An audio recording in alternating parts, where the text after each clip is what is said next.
My name is Anna James. I'm 32 years old. And until this year, I didn't realize how easily a family can mistake generosity for obligation. How quickly love can turn into labor if you let it. I learned that lesson the night my sister made a toast about me. It was supposed to be a simple family dinner. I'd barely sat down with my slice of dried turkey when Heather lifted her wine glass. "If Anna's not going to babysit the kids," she declared, "then she shouldn't bother coming to Christmas." She said it like she was reading the weather forecast. Everyone laughed, even my dad. No one looked at me. And the worst part, I was paying for everything. The $15,000 luxury cabin, the upgraded flights, the rental SUV, the lift tickets, the grocery delivery, the spa reservations they planned to enjoy while I watched 4 screaming children. I wasn't family. I was the wallet, the babysitter, the help. I smiled through the rest of dinner. Years of conditioning kept me quiet. Don't ruin the mood, don't speak up, be the dependable one. But something cracked inside me on the drive home. This wasn't a joke. It wasn't a misunderstanding. They had planned this, without me, for me, and against me. At 1 a.m., I called the only person in my family who actually sees me, Aunt Linda. She didn't hesitate. "They don't deserve you, Anna. And they definitely don't deserve your money." Her words steadied me. So I opened the family group chat and typed, "Cool. Then my $15,000 isn't showing up to Christmas either." Then I did what none of them expected. I canceled everything. The cabin, the flights, the lift tickets, the car, all of it, gone with a few clicks. The outrage came instantly. "Heather, what the hell is going on?" "Mom, this is not the time for your drama." "Brother, you're ruining Christmas for everyone." Not one apology. Not one person asked if I was okay. By sunrise, I had 14 missed calls.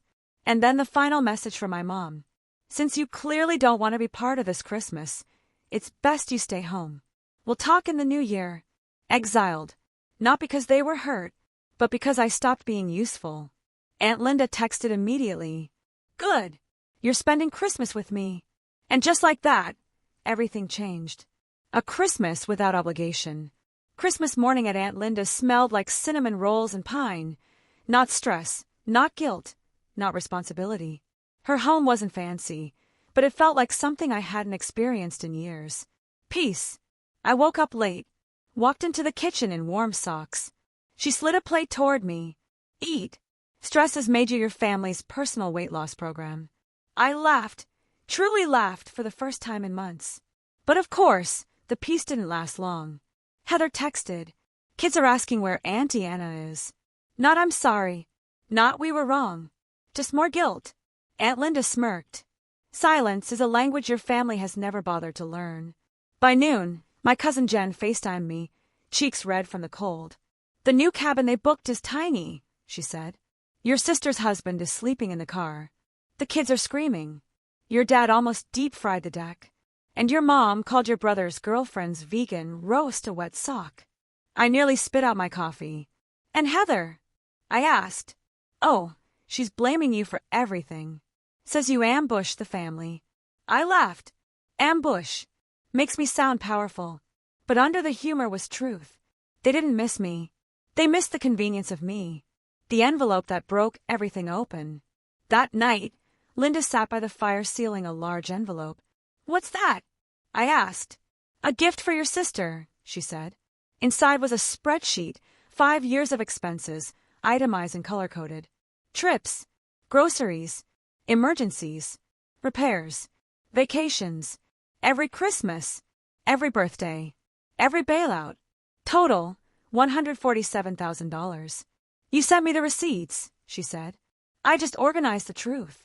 When Heather saw it, the reaction was immediate. "Heather, why would you do this to us?" "Brother, you blindsided everyone." "Brother-in-law, I didn't know you paid for all of it." I'm sorry." Then, at 11:13 p.m., Heather sent the message I never expected. "I need to talk to you. Please." A sister I'd never met before.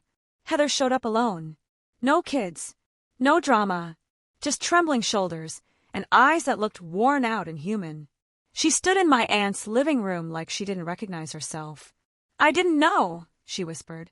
"I didn't know how much we put on you." I thought the spreadsheet was wrong, but I checked. And it wasn't. She handed me an envelope, a check.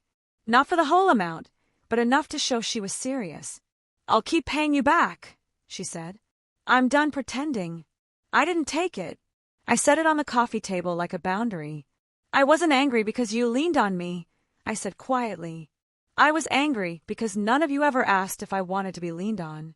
Heather cried. "I miss you, Anna. Not the money. You." For the first time in years, I let her hug me.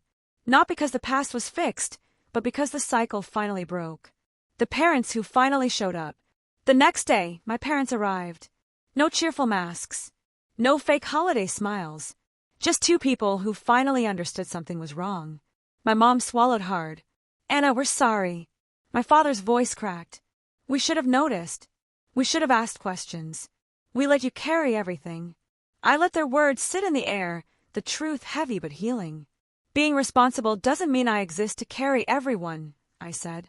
My mom nodded, tears falling. "And it won't happen again." For the first time in my life, I believed her. We talked for 2 hours, boundaries, expectations, respect. They left different than they arrived. And something in me shifted too. The peace I earned. Later that night, I finally checked the one message I hadn't opened all day. From my boyfriend, Elias. "Hey, holidays get messy. If you need anything, I'm here." And for the first time, I wasn't afraid to let someone in. I texted back. "I'm okay. Really. I'll tell you everything soon." Then I put my phone down, leaned back, and breathed in a quiet that finally felt like mine. I hadn't lost my family. I had simply stopped performing for them. And in doing so, I finally found myself.